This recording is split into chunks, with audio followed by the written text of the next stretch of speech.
executive order signed, and the announcement they just made. I have all the details and what you need to know right here in the video, so let's get right into it. All right, now in this video, I do want to talk about an executive order that President Biden just signed today, which will be good for the low-income and fixed-income beneficiaries. I also want to talk about a separate announcement that they recently made that is also good for the low-income and fixed income. So let's get into it and talk about what these two pieces of information mean and why they are good for the low-income and fixed income beneficiaries. However, really fast before we do, thank you so much for joining me. If you're new here or if you haven't done so yet, please make sure to subscribe by hitting the button right down below the video. It's totally free to do so, and because I am your one and only daily advocate, I'm here for you right by your side every single day, doing all the necessary research and watching all this new information hitting the wire, the announcements, the updates, the reports, the executive orders, and everything else coming out right now. There's a lot that's going on. Things are changing rapidly. I'm doing all that research and breaking it down into these videos so you can stay tuned with what is actually going on right now and,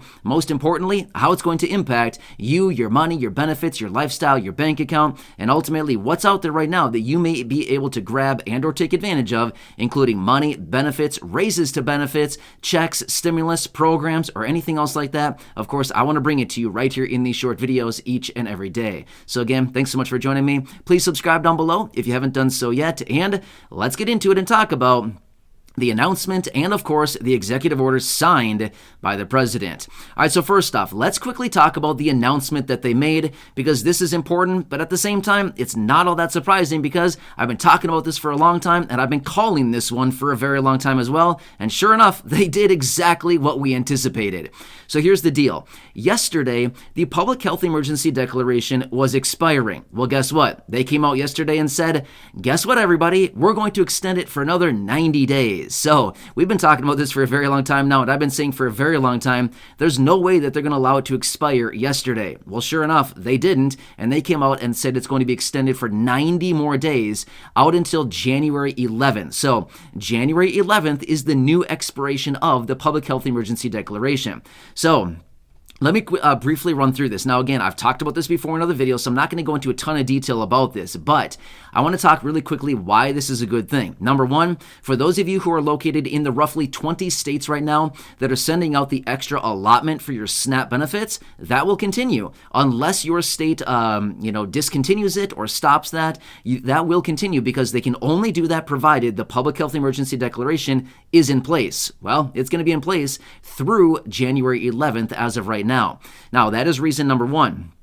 Reason number two is, just a few days ago, I was out in a separate video saying Medicaid is ending for about 21 million beneficiaries. Well, guess what? The 21 million beneficiaries who are potentially at risk of losing Medicaid coverage, you don't need to worry at least until January 11th because they cannot kick you off of it until at least that. So, provided the Public Health Emergency, the Public Health Emergency Declaration is in place, you can't be removed from the program. However, once it expires, then we're looking at about 21 million people being removed from Medicaid coverage. So, very scary. But again, I talked about that in a separate video just a couple days ago. So, that's what I want to point out for you right there in that video, or in this video.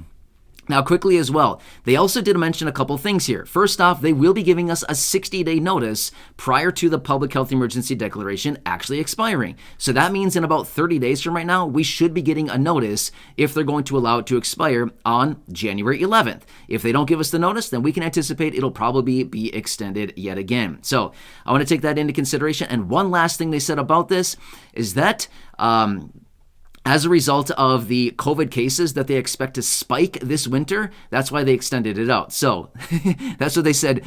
Seriously, they said that. So they're expecting a huge spike in COVID cases again this winter, like starting now, since it's getting kind of cold out already, right, across the country. So they're expecting that, and as a result of that, that's why they extended it out another 90 days. So anyway, I'll keep you posted on that, but as of right now, we're kind of in the clear until about mid-January or so, give or take a few days. All right, anyway. Now let's quickly talk about the executive order signed by President Biden today. So President Biden also signed an executive order today calling on HHS, which is the Department of Health and Human Services, to explore more ways to lower the price of prescriptions for the elderly and basically everybody, the low-income, fixed-income beneficiaries. Now, one quick thing I want to throw out there. As a result of the Inflation Reduction Act of 2022, which was the bill that was just under $1 trillion that was passed, signed into law a few months ago, within that one, they had some Medicare provisions in there to make sure that Medicare beneficiaries were only paying up to $2,000 out of pocket for prescriptions. Now, that is the maximum within that bill. So within that bill, they basically said Medicare beneficiaries will pay no more than $2,000 out of pocket for their prescriptions each and every year. Now, again, I totally get it. If somebody's living on a fixed income of, say, $900 a month, and you're paying $2,000 throughout the course of the entire year on prescriptions, that's a huge percentage of your income, right? That's a big, big percentage. However, at least they capped it somewhere, because without a cap, it could have been anywhere, right? The sky was the limit at that point, right? So as a result of that, they did cap the out-of-pocket expenses for Medicare beneficiaries at $2,000 in the Inflation Reduction Act of 2022. The big bill that was passed and signed, I don't know, maybe 3 months ago or so. So that was in there as well. However, the president signed the executive order today calling on HHS, Department of Health and Human Services, to look for more ways to lower the price of prescriptions. So this actually could be a good thing too, because we know prescriptions can be very, very expensive, right? I'm sure you've been there before. You walk up to the pharmacy and you get your prescription, and ultimately it's like $80 for a 30-day supply. Have you ever been there?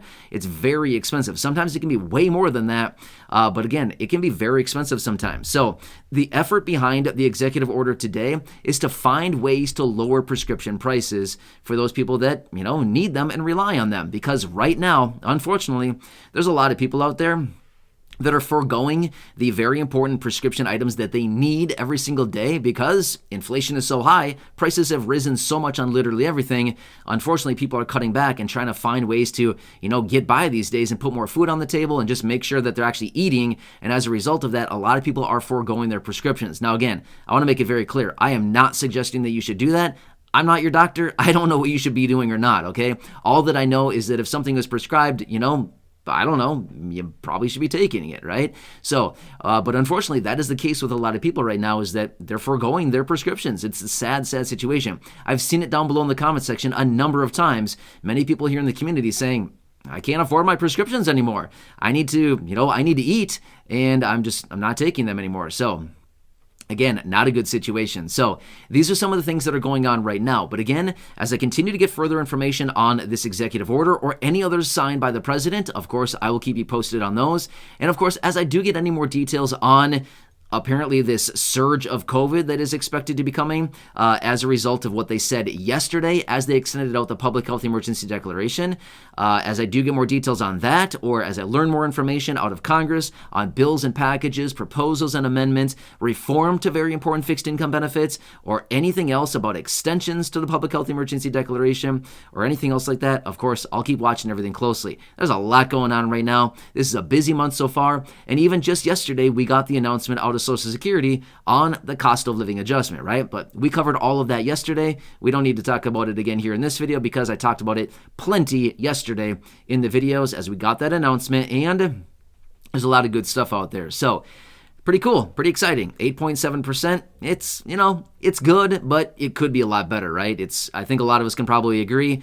It's good. We'll gladly take it, but it should be a lot more than that, right? It's just simply way too low at this point. So anyway, I'm here for you in any way that I possibly can be. Again, please subscribe down below if you haven't done so yet. Share the video with your friends, family, social media, and possibly most importantly, go back and check out some of the other videos here on the channel, because you never know when I'm going to drop another one of these cash drop videos, because, as I talked about earlier in the week, just a few days ago, I was out in that separate video talking about $4,000 going out this week for the low income and those of you here in this community through our Amazon project. We're really ramping it up, sending out items between $200 and $250 as a result of that. So check out that video from a few days ago if you haven't seen it yet. Make sure to at least leave a comment on it, because tomorrow, the end of the day tomorrow, will be the last day that I'm going to be choosing people out of that video anyway. But don't worry, there'll be plenty more videos coming, and I have a little suspicion that maybe a cash drop video is coming soon. Just throwing it out there, okay? So make sure to stay tuned for that. Again, subscribe down below so you don't miss any videos coming up. And again, I'll keep you posted with anything I find out there. There's a lot going on, a lot of announcements and new things coming out. I'm here for you in any way that I can be. Until next time, enjoy your day. Thanks again for watching this, and I'll catch you again later in the next video.